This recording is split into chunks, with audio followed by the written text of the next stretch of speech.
Karibu sana na shukran sana kwa kuichagua KTN. Karibu tuandamane hadi tamati. Seneta wa Lamu Anwar Loitiptip ameachiliwa huru kwa dhamana na mahakama ya Nanyuki baada ya kujisalimisha Jumapili jioni kuhusiana na tukio ambapo mwanamke mmoja alijeruhiwa kwa kupigwa risasi katika eneo la Nanyuki.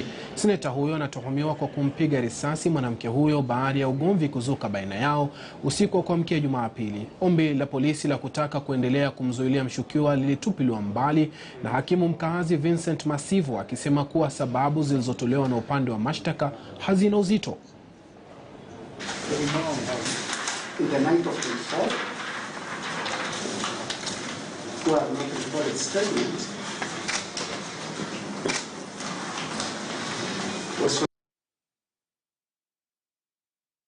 ODM Raila Odinga hivi leo ameendeleza kampeni yake ya kuwania kiti cha urais katika eneo la Nyamasaria jijini Kisumu.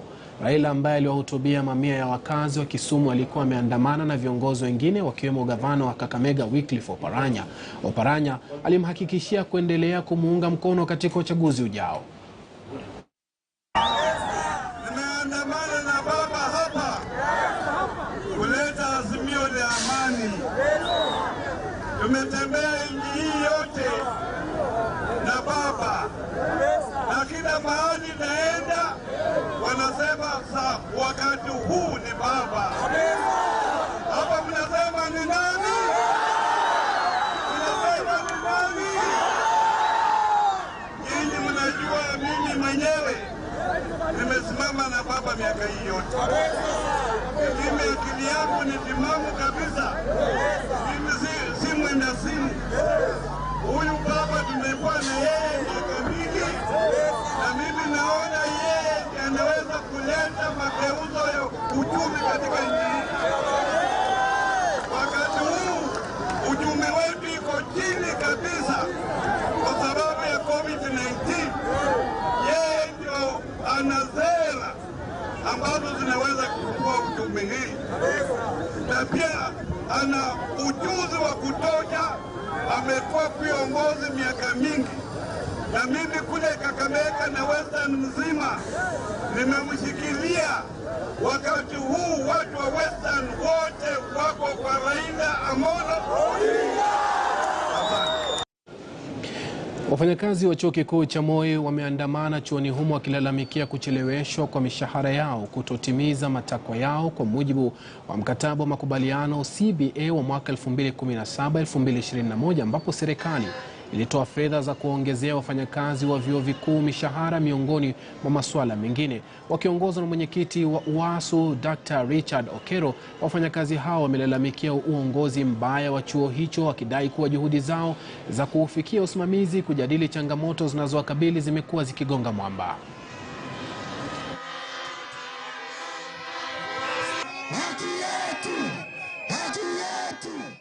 Hakuna kurudi kazi tena mpaka mahitaji ya wafanyakazi yashughulikiwe.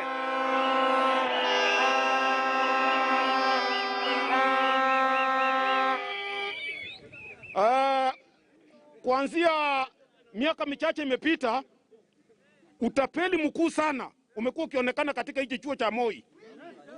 Uwizi mkubwa zaidi. Sasa vile tunaongea, wafanyakazi wa chuo kikuu cha Moi hawana la kusema kwa sababu wamesukumwa zaidi ya ukuta. Ninasi Professor Magoha, CS wa Education. Professor Magoha, you are a very good man. Yes. Wherever you are, kuja utoe Kosgei hapa upeleke mahali alitoka. Nataka niambie management ya Moi University, hata wenye wanapikia cheni wanakudea, na ujue wanalala njaa. Watoto hawaendi shule, wamewekwa CRB, wanawasafizia maoffices. Muwe na utu. Tunaambiwa university ilikufa. Lini watatangaza matanga ya Moi University? Lini tutashika Moi University? Majeshi katika taifa la Sudan yamemkamata waziri mkuu Abdullah Hamdok Shirika la habari la Al Jazeera kupitia kwa habari za shirika la matangazo la Sudan la Al Haddath limeripoti kwamba Hamdok alikamatwa mapema Jumatatu na kupewa kifungo cha nyumbani. Inadaiwa kwamba waliokamatwa ni pamoja na waziri wa viwanda Ibrahim Al-Sheikh, waziri wa mawasiliano Hamza Baluul na mshauri wa mawaziri mkuu wa mawasiliano na habari Faisal Mohamed Saleh. Hata hivyo, kuna tetesi kwamba mawasiliano yamekatishwa nchini humo baada ya matukio hayo.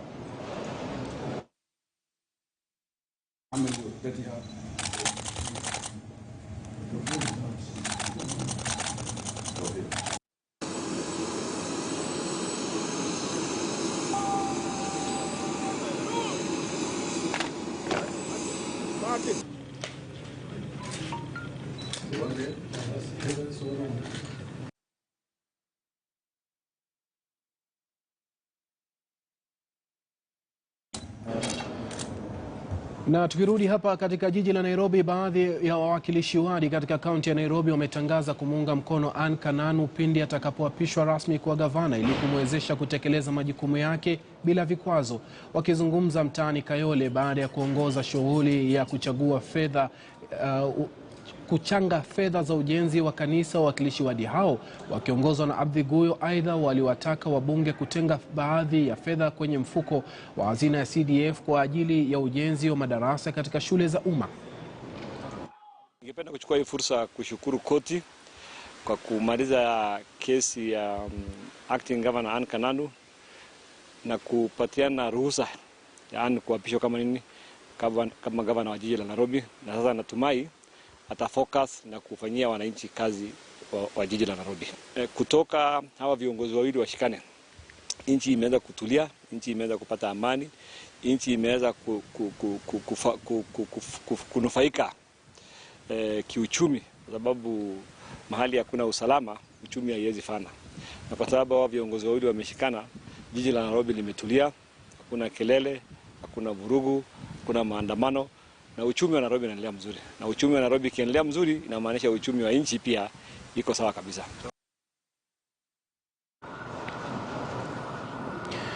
Zaidi ya watoto 1600 walio chini ya umri wa miaka 5 wanakabiliwa na tatizo la utapia mlo na wanahitaji msaada wa dharura ili kuokoa maisha yao. Haya ni kwa mujibu wa shirika la Msalaba Mwekundu ambalo tayari limeanzisha miradi ya kukabiliana na kiangazi katika maeneo tofauti ya kaunti 14 ambazo zimeendelea kuathiriwa pakubwa na kiangazi. Miradi hiyo itasaidia kutoa utaratibu unaofaa katika kutoa msaada wa chakula, maji na bidhaa za kimsingi kwa zaidi ya wananchi milioni 2 wanaokabiliwa na uhaba mkubwa wa chakula. Shirika hilo limetoa wito kwa mashirika au watu binafsi wanaotaka kutoa msaada kwa wananchi wanaokabiliwa na njaa kufanya hivyo kupitia kwa shirika hilo.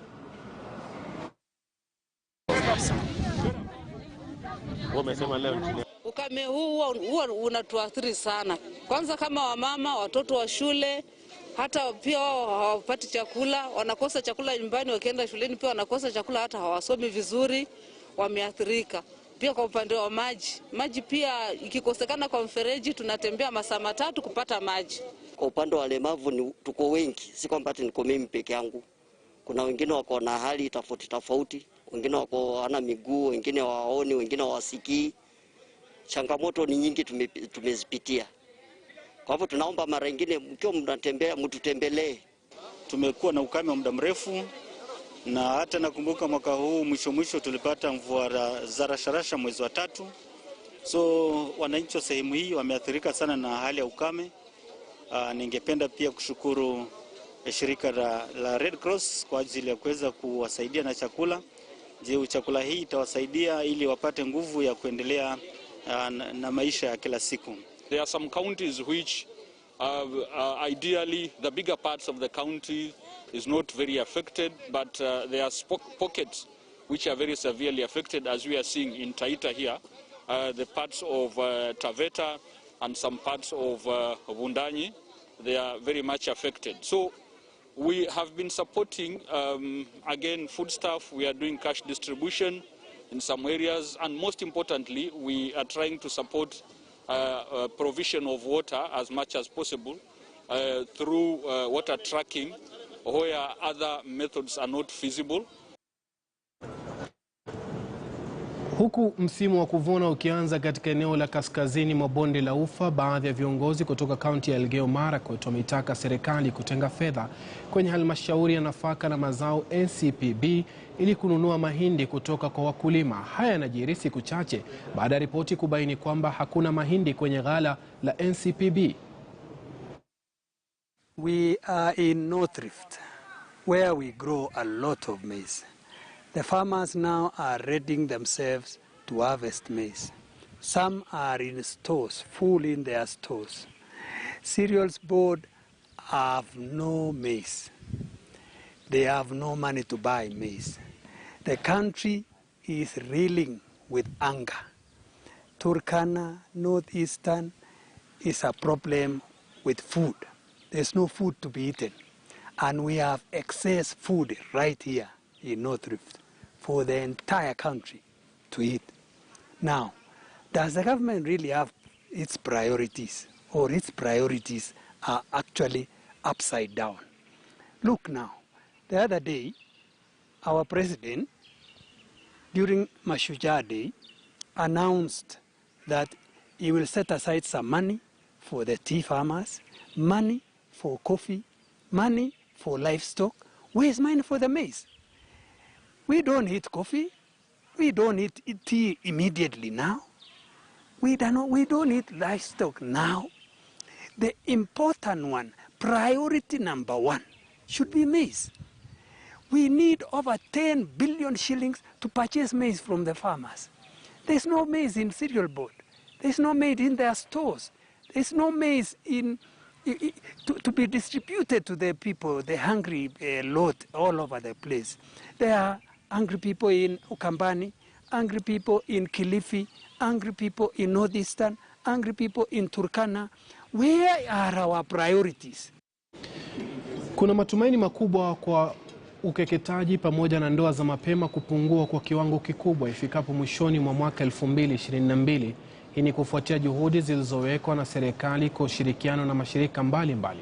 Afisa wa watoto katika eneo la Samburu ya Kati, Peter Mwangi, amesema serikali ya kitaifa imeshirikiana na shirika la UNICEF kuanzisha miradi ya kulinda na kuimarisha maslahi ya watoto katika eneo hilo.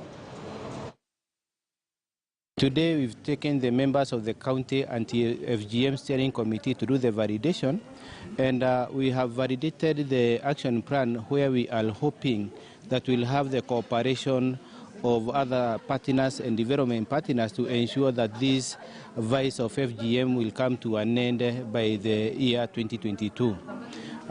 So according to the work plan that we have validated, we are going to involve all the stakeholders, that is the police, the administration, that is the girls, chiefs, to the county commissioner. We are going to involve the development partners, and if it all goes well, we are sure that if by 2022 the FGM will not have come to an end, at least the prevalence level will be very low. We want to ensure that all partners and actors are brought on board.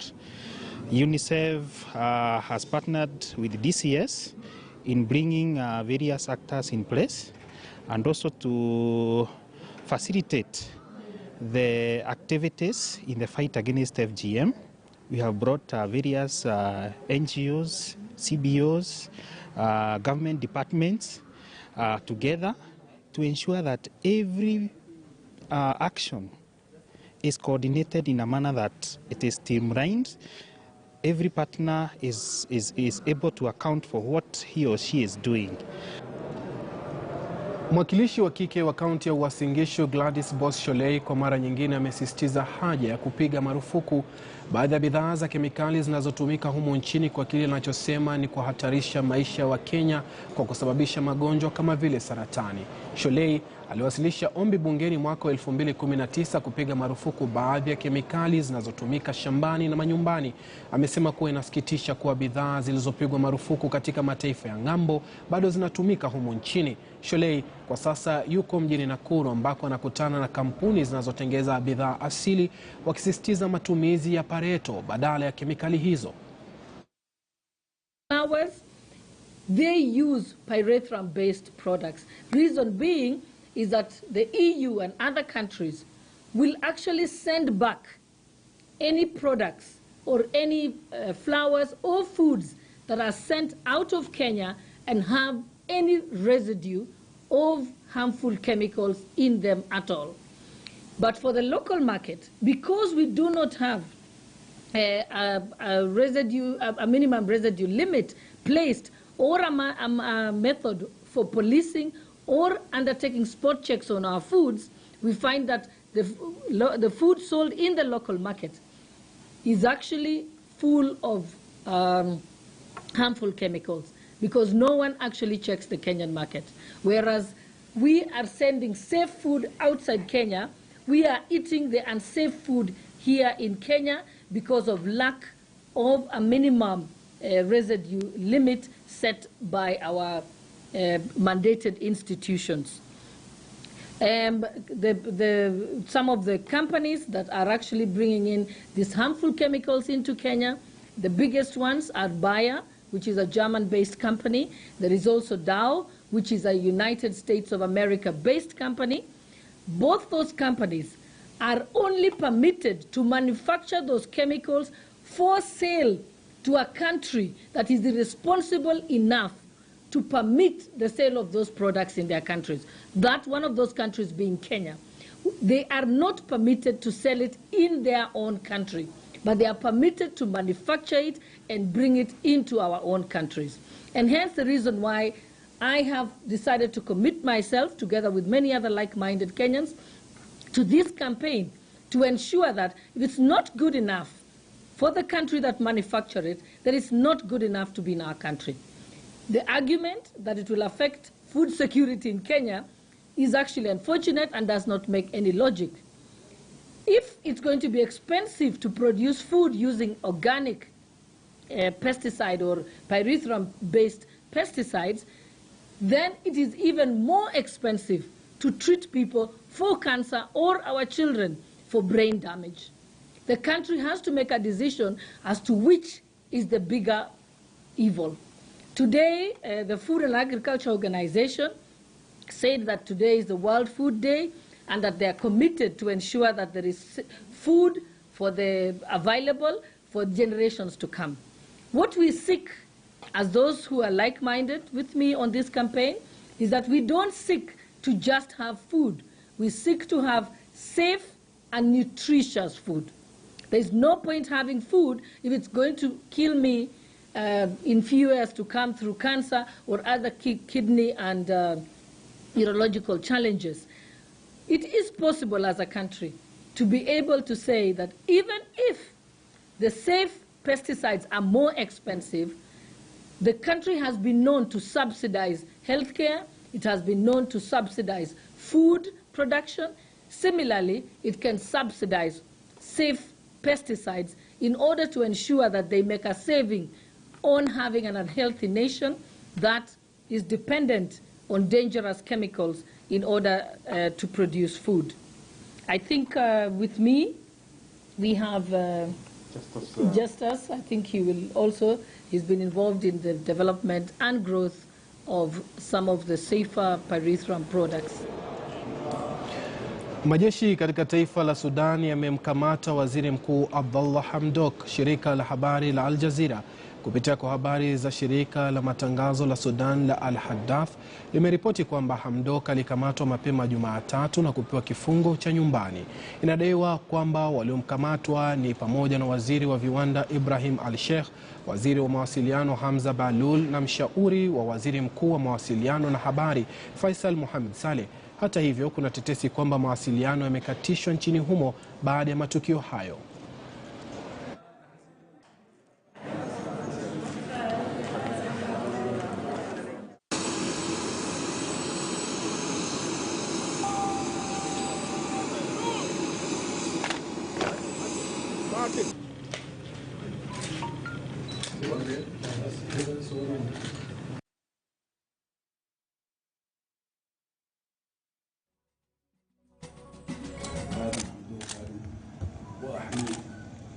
وحافظ عليه وندافع عن سيادة البلاد ونعمل بوحدتها. Tusalia katika taifa hilo hilo la Sudan ni kwamba wakati huo waandamanaji wamejitokeza katika barabara za mjini mkuu Khartoum kupinga utawala wa kijeshi. Milio ya risasi imesikika baada ya raia hao kufunga barabara mjini humo. Jeshi la Sudan limekuwa na mgogoro na viongozi wa kiraia tangu kumalizika kwa utawala kumradhi wa Omar al-Bashir aliyetimuliwa mamlakani miaka 2 iliyopita.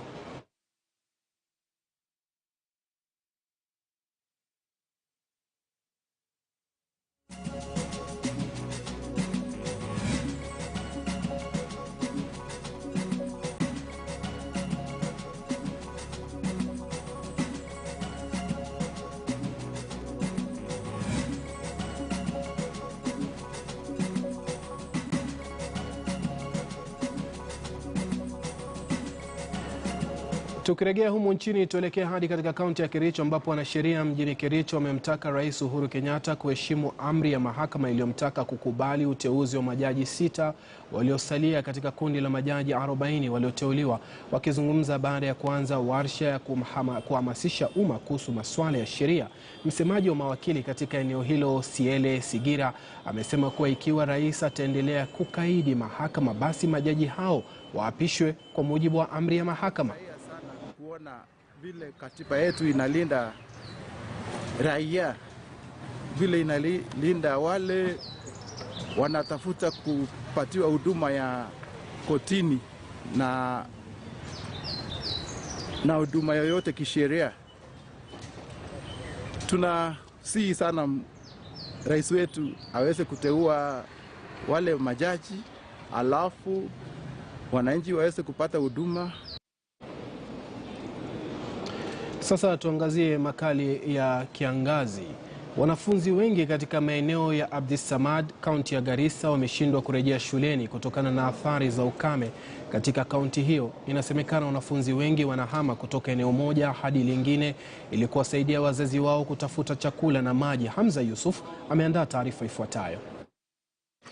Kijiji cha Abdisamad, kilomita chache kutoka nje ya mji wa Garissa, mojawapo ya sehemu ambayo inaonekana kwamba imeng'atwa sana na kiangazi. Hapa mtazamaji, tumeona kwamba mifugo zimefika hapa tangia majira ya saa 12 asubuhi, na wamesema kwamba ni hali ambayo inashuhudiwa katika sehemu hii. Baadhi wanasema kwamba wanarudi na mifugo zao na utapata kwamba bado hawajapata maji ya kutosha, na utapata kwamba kuna ile kung'ang'ania vita kati ya wanyama na binadamu katika sehemu hii ambayo imeshuhudiwa kwa muda wa kwa muda wa takriban miezi 6 hivi tangu ukame kuanza katika sehemu hii. Wanasema kwamba wametelekezwa na serikali kuu na pamoja na ile ya kaunti licha ya kujitokeza wakati wa uchaguzi. Tumeweza kuzungumza na baadhi ya wakazi katika sehemu ya Abdisamad na walitueleza kwamba tayari wamepoteza mifugo. Mama ambaye tumezungumza naye hapa amesema kwamba alikuwa na mbuzi takriban 300 lakini sasa imebaki chini ya mbuzi 50. Wametoka wamehama, hakuna mwalimu na wamesikia njaa, hakuna kitu ya kukulia, hakuna msaada yote inakuja kwa kijiji, msaada ya gombe, msaada ya binadamu. Sasa wengine wametoroka, gombe wamekufa, mbuzi wamekufa, watu wanaweza kuumana kukulana. Sasa wameanza kukulana baada ya borehole, maji ni kidogo, craft wamekatika, hatuna engine moja, space hakuna, kila kitu pande yote hatuna. Mafuta iko serikali nimesikia baada ya mafuta inasaidia, hakuna mafuta ametusaidia. Kuna msaada ambao zinatolewa na serikali ya chakula ya wanyama. Nuno ilifika area ya Nuno nini area hizo, lakini mpaka wa sasa hapa kuna mtu ametukuja hata mtu mmoja akatuambia mko na shida gani. National government, mbunge wa hapa national government, rais ametoa msaada ya milioni kadhaa ya itolewe upande ukame. Hiyo sisi hatukufika sisi. Mbunge wa hapa ni nani? Hatujui jina lake. Haujui mbunge? Hatujui mbunge hapa sisi. Lakini tunasikianga barabara iko na mbunge. Lakini hapa hakuna mbunge, hakuna MCA, hatujui. Kuna mama hako na ushida ya kusaa, hakuna mahali ya kusaa, hakuna ambulance ya kusaidia. Kushota maji ni shida, unabeba kutoka bula hiyo umepita mpaka hapa. Unashika boli yetu na hii na itu. Mpaka usiku unakaa hapa na uwezi pata maji. Tuko na shida hiyo. Na huku si kuna viongozi hapa, si hakuna viongozi hapa? Viongozi hako yakina wanaongea, hakuna usaidizi. Hakuna mtu atakusaidia. Mbuzi hii unaona, mwingine yako nyumbani. Hakuna kitu ya kupatia maji. Inangoja maji. Anangoja maji. Na anangoja hii mtungi anakaa hapa mpaka usiku. Na utapika nayo ama utapatia mbuzi? Ni shida tu. Ni shida tu, utagawanya na utarudi tena. Na utalala hapa bila maji. Wanasema gari la maji linagharimu takriban 20,000 kwa awamu moja au trip moja, na inatoka katika mji wa Garissa. Kwa hivyo wanasema kwamba itakuwa ni vigumu kumudu kulipa gharama ya gari kwa kuwa mifugo haina bei. Kila wanapotoa mifugo mbuzi kupeleka katika soko kuu la Garissa, wanasema kwamba mbuzi imefika kama bei ya 600-700 ama ikienda juu ni 1,000. Kwa hivyo ni hali ambao bila shaka unashuhudiwa katika sehemu hii. Baadhi ya wanafunzi ama baadhi ya wazazi tuliozungumza nao wamesema kwamba wamelazimu kuondoa wanafunzi shule katika sehemu hii na kugura nao hadi ama kuelekea nao hadi maeneo ya mashinani ili kuweza kutafuta maji na lishe kwa mifugo wao. Kwa hivyo kwa sasa yaliyobaki ni kuomba tu Maulana na pia kuweza kupata usaidizi wa serikali. Hamza Yusuf, KTN News, Abdisamad, Garissa. Na taarifa yake hiyo Hamza Yusuf inanipa mimi fursa ya kupata pumziko fupi, nipate tama la maji. Nikirudi na taarifa zaidi ambazo tumekuandalia hapa kwenye Mbiu ya KTN.